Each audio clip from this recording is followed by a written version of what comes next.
Power of the largest FM network in the Philippines. Our town, our radio. The power of 100 Radyo Natin stations. The power of information with more than 200 news and public affairs correspondents nationwide. The power of radio is within reach. Manila Broadcasting Company's Radyo Natin Network. Serving the Philippines. This is MBC Media Group's Radyo Natin Nationwide, a member of the KBP. Radyo Natin Nationwide.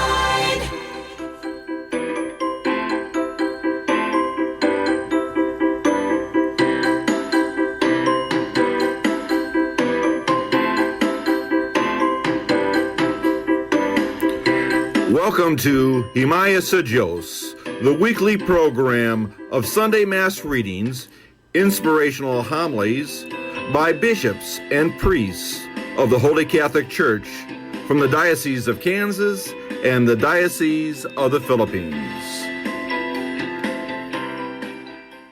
Dalaygon o himaya sa Diyos. Mga kaigsuunan ko diyan ni Kristo, maingbuntag kanyang tanan. Anya na kita karon sa ikalimang Domingo, sulod sa liturhikanong kalendaryo sa atong simbahan. O karong Dominguha, anya na usab kita mag-inambitay sa buhing pulong sa Dios diya sa atong pagpamalandong. Sa ngalan ni Bishop Stephen Grinke, uban ni Deacon Jaime Barili, o sa mga kaubanan sa Holy Catholic Church Apostolic See of the Philippines, dinhi sa Pilipinas o gawas sa nasod, aniya na sab kining inyong ubos nga igsuon sa kahanginan, magig-uban kaninyo diya sa pagpaambit sa mga buhing pulong sa Dios diya sa atong mga pagpamalandong sulod sa mga pasahon nga gilatid niining ikalimang Domingo sa panahon sa ordinaryo na liturhikanong kalendaryo sa simbahan. Sa kanunay malipayon kita, aniya na sab kita makahigayon uban sa grasya sa Dios sa kinabuhi ug panahon na mapadayonon kita nga mamati ug mag-inambitay sa mga buhing pulong sa Dios. Busa mga kaigsunan ko ni Kristo sa asaman mapadpad o madungog kining atong pagsipya sa kahanginan. Ang katawhan sa Dios nga diin adunay kahigayunan nga makapaminaw ning atong programa sa kanunay malipayon ug maayong Domingo kaninyong tanan. Mag-ampo kita. O Ginoo, bantayi ang imong banay sa walay hunong nimong grasya ug gugma. Lig-una kanunay sa imong panalipod, kami nga nagasalig lamang sa imong paglaom sa kanuoy sa langit. Kini among gipangayo, pinaagi sa among Ginoong Hesukristo imong anak, nga buhi ug hari uban kanimo ug sa Espiritu Santo, Dios nga usa hangtod sa kahangturan. Busa mga kaigsunan ko, aghaton na sab nato ang atong tagsa-tagsa kakaugalingon diya sa pagpaminaw sa mga basahon magalang-ilangkok dining Dominguha karon sa ikalimang Domingo sa liturhikanong kalendaryo sa simbahan. Kanin atong panagangbitan sulod sa kaygayunan nagitagana kanato dining atong tulumanon sa kahanginan ang himaya sa Dios nga gipasiugdahan sa Holy Catholic Church uban sa Missionary Brothers of Perpetual Help nagipalanong isipya ining sikat nga estasyon sa radyo ang 103.9 FM Naval Radyo Natin. Atong aghaton ng atong kaugalingon kung sa kahigayunan aniya kita naminaw nining atong programa sa kahanginan. Sulod nining mapanahon na ug gudlua atong paminaw ang mga basahon niining Domingo. Unang pagbasa. Ginotlo gikan sa basahon ni Propeta Isaias. Sulod sa tuig nga namatay si Hari Osias, nakita ko ang Ginoo nga naglingkod sa usa ka tronong habog kaayo ug ang iyang distil nakalukop sa templo. Ibabaw niya nagbarug ang mga serapin. May unom kapako ang tagsa-tagsa kanila. Gitabunan nila ang ilang nawong sa duruha nila kapako ug ang ilang tiil sa lain nilang duha kapako o gigamit nila sa paglupad ang duha kapako. Nag-ingnanay sila. Balaan, balaan, balaan ang Ginoo nga labing gamhanan. Nalukop ang tibuok yuta sa imong himaya. Og matay-og ang mga nakara ng mga sukaranan sa templo tungod sa kagaho sa ilang tingog og napuno sa aso ang templo. Og miingon ako, pagkaalaot ko kay dili ako takos muatubang kaniya kay dautan ang matag ulong nga mugula sa akong ngabit. Ug nagpuyo taliwala sa mga tao kansang mga pulong dautan kay nakita ko ang hari ang Ginoo nga labing gamhanan. Unya usa sa mga sirapin milupad padulong kanako. Nagdala siya baga nga kinuha niya gikan sa halaran. Gipahiran niya ang akong ngapit ug miingon siya. Nakatandog kini sa imong ngapit, wala kanay sala, gipasaylo na ikaw. Unya nabati ko ang tingog sa Ginoo nga nag-ingon, kinsa may akong ipadala ug kinsa man ang adto alang kana. Unya miingon ako, aniya ako, suguba ako. Mga igsuon ko diha ni Kristo ang pulong sa Ginoo.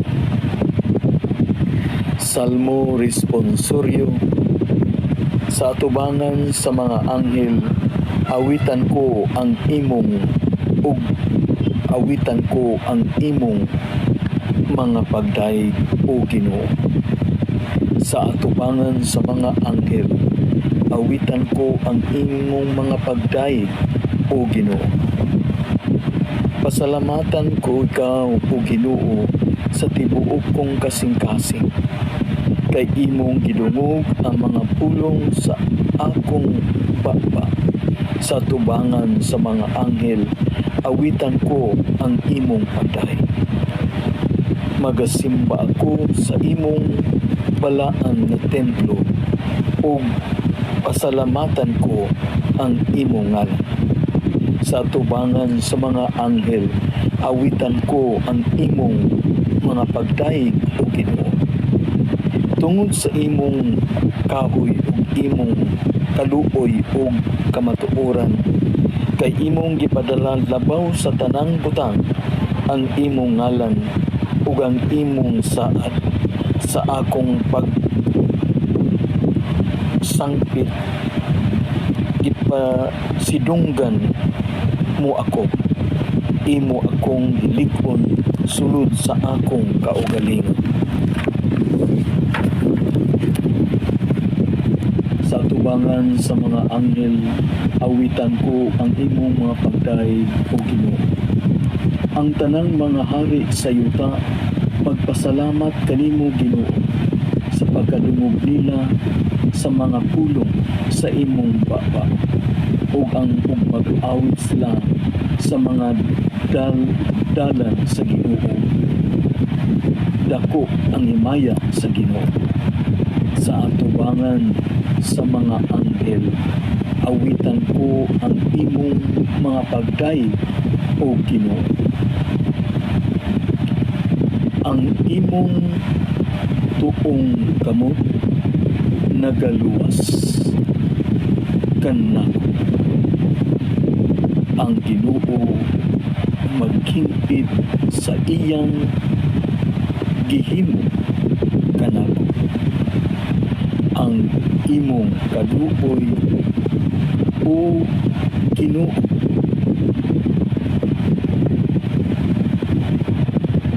nagalungtad sa kahang turan. Ayaw pagbiyae ang buhat sa imong mga kamot.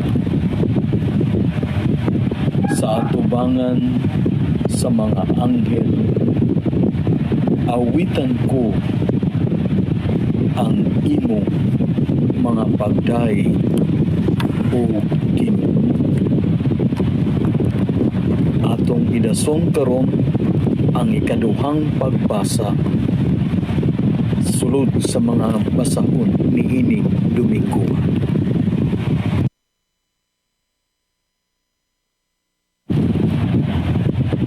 Ikaduhang pagbasa kinutlo gikan sa unang sulat ni San Pablo ngadto sa taga-Corinto. Mga igsuon, pahinumduman ko kamo sa maayong balita nga giwali ko kaninyo ug inyong gidawat nga maoy nakapalikon sa inyong pagtuo. Mao kana ang ebanghelyo, ang mensahe nga akong giwali kaninyo. Maluwas kamo pinaagi sa ebanghelyo kung magpabilin kamo niini nga malikon gawas kung taphaw lamang ang inyong pagtuo. Gitudlo ko kaninyo ang akong nadawat nga hinungdanon kaayo, o kini mao nga si Kristo namatay alang sa atong mga sala. Sumala sa naisulat sa kasulatan, gilubong siya ug sa ikatulo ka adlaw gibanhaw. Sumala sa naisulat sa kasulatan, ug nga nagpakita siya kang Pedro ug unya sa napulog duha ka mga apostoles.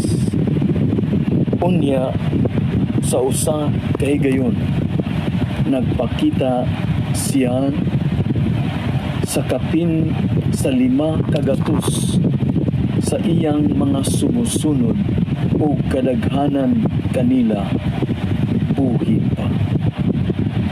Unya nagpakita siya kang Santiago o sa tanang mga apostoles. O sa katapusan nagpakita usab siya kanako. Bisan tuod na tao ako sa talagsaong paagi, kay ako ang labing ubos sa tanang mga apostoles. Dili gani ako angay nga tawgog apostol, kay gilutos ko man ang simbahan sa Dios. Apan pinaagi sa grasya sa Dios, ako nahimong mao ako karon, ug ang grasya nga iyang gihatag kanako wala gayud makawa. Labaw akong naghago kaysa ubang mga apostoles. Bisan tuod dili kini bunga sa akong pagpaningkamot, kundili sa grasya sa Dios nga nagbuhat sa sulod nako. Busa dili hinungdanon kung kini gikan ba kanako o kanila, kundili nga kini mao ang among giwali ug inyong gituuhan. Ang pulong sa Ginoo. Niining higayuna atong paminawon ang santos nga ebanghelyo.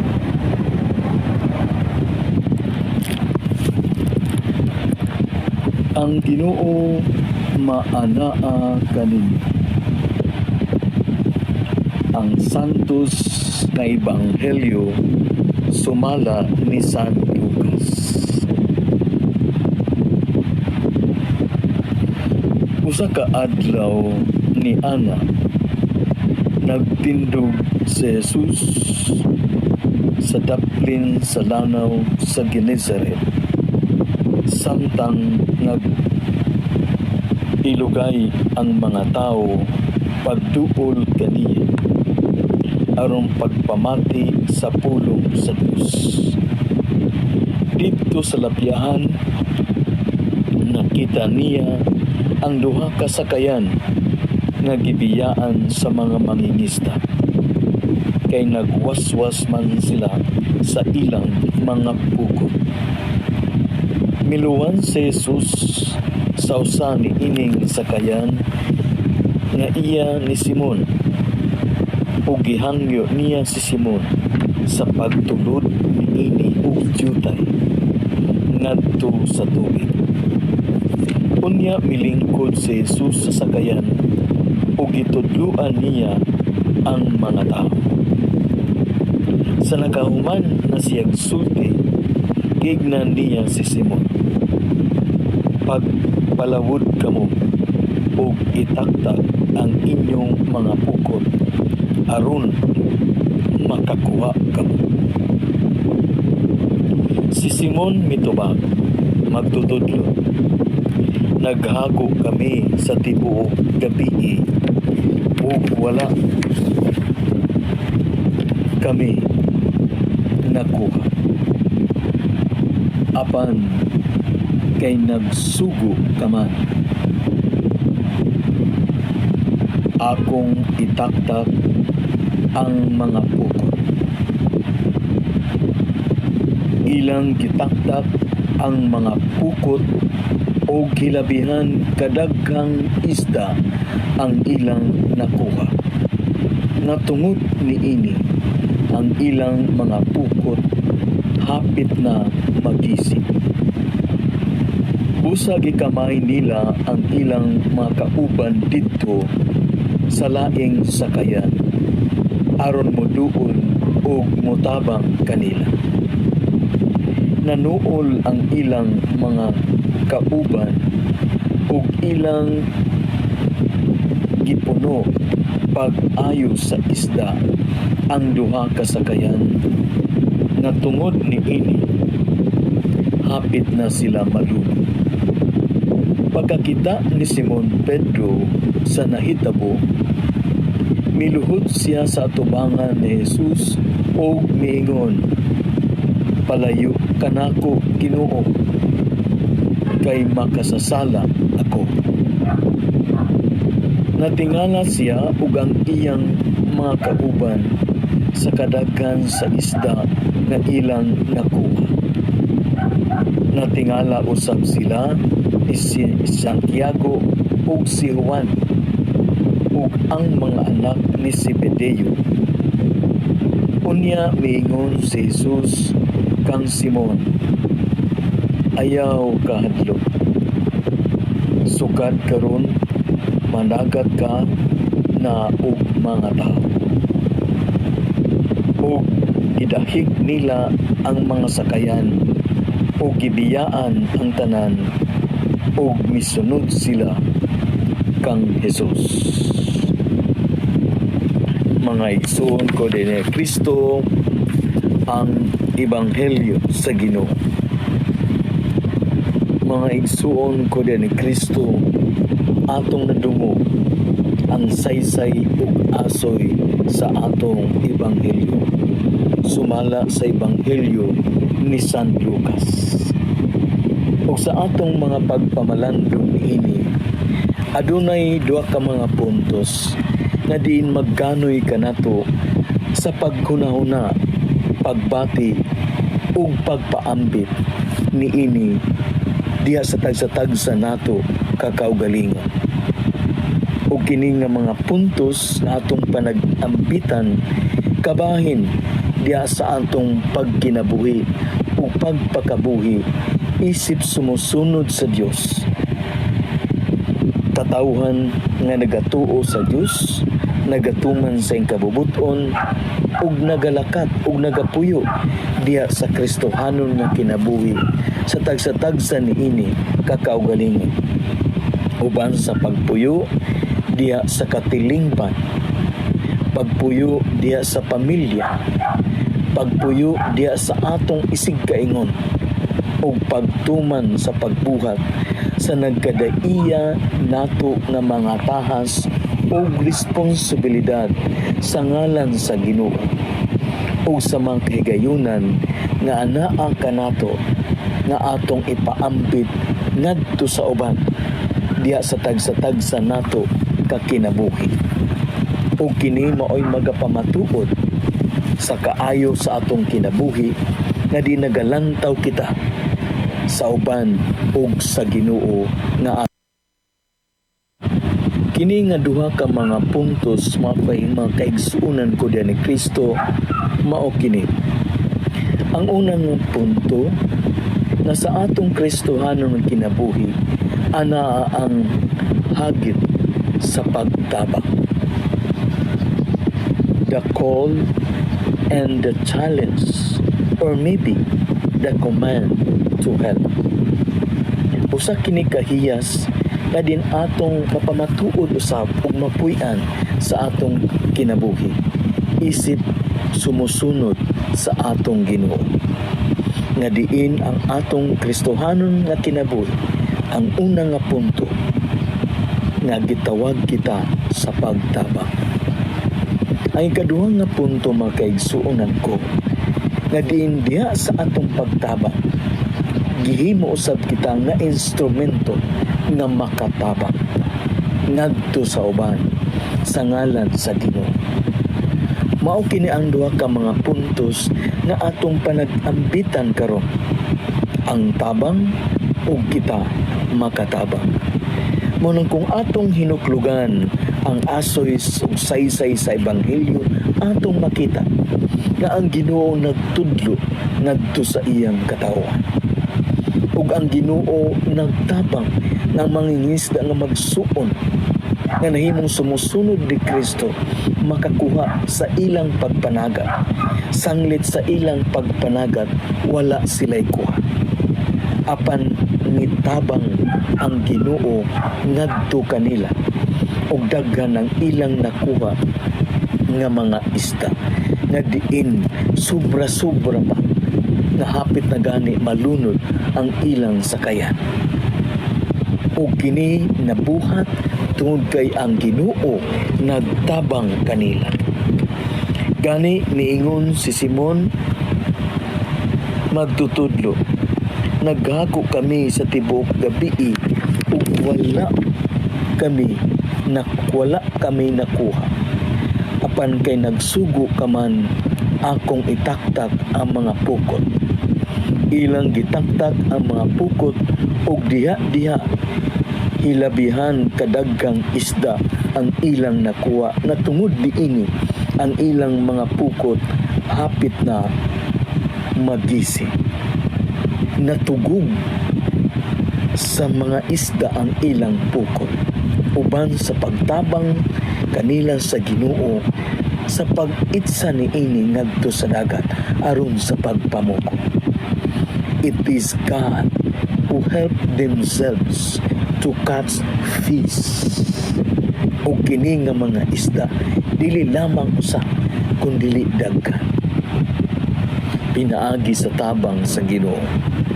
Busa unta sa atong Kristohanon nga kinabuhi, mausab unta kana ang atong maamguhan.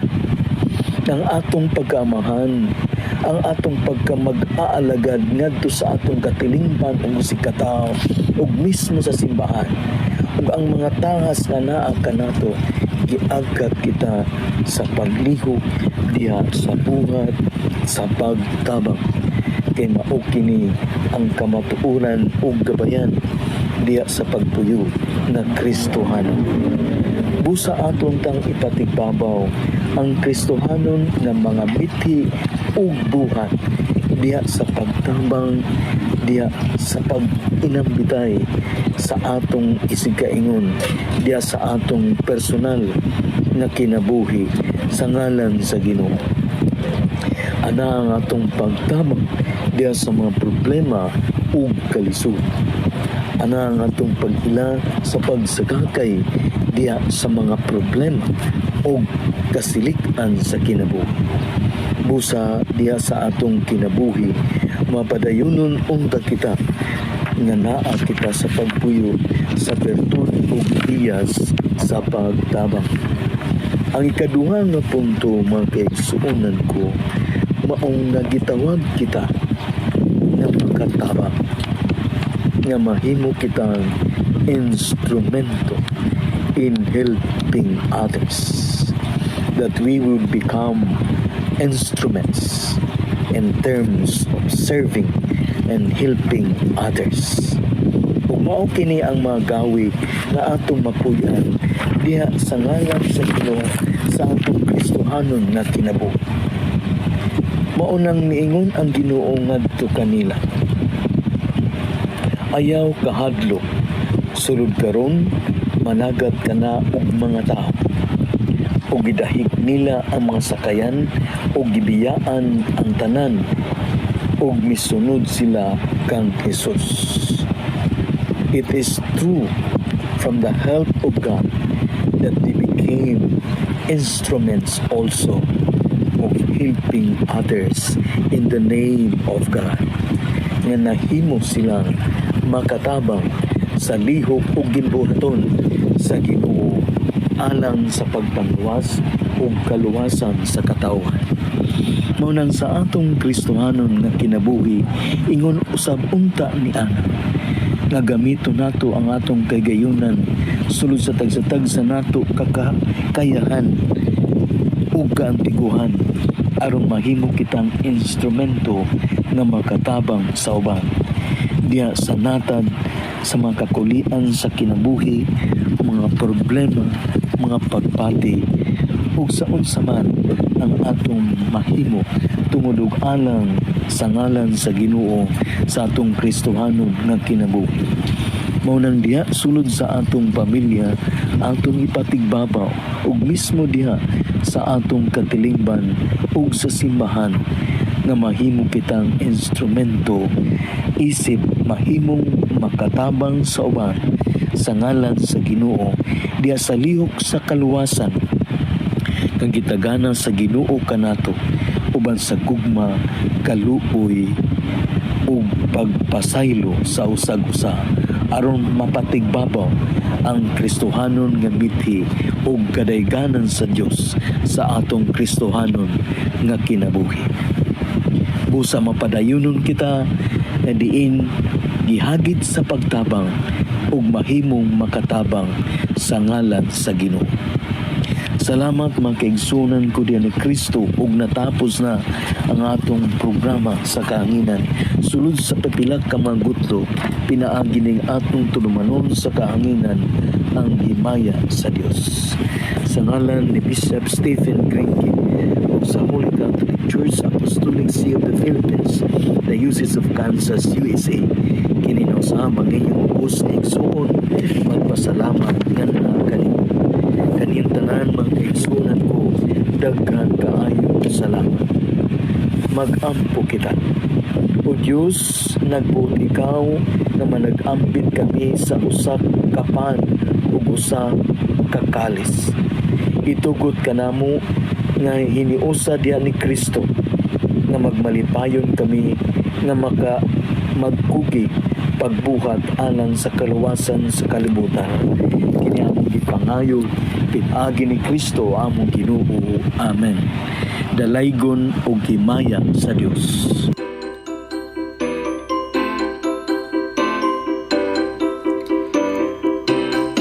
This has been Himaya sa Diyos.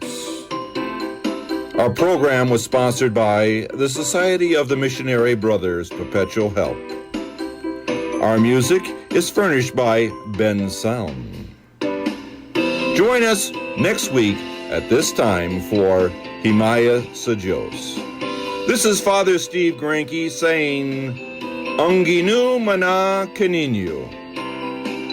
God bless you all. Our town, our radio. Radyo Natin. 3, 2, 1.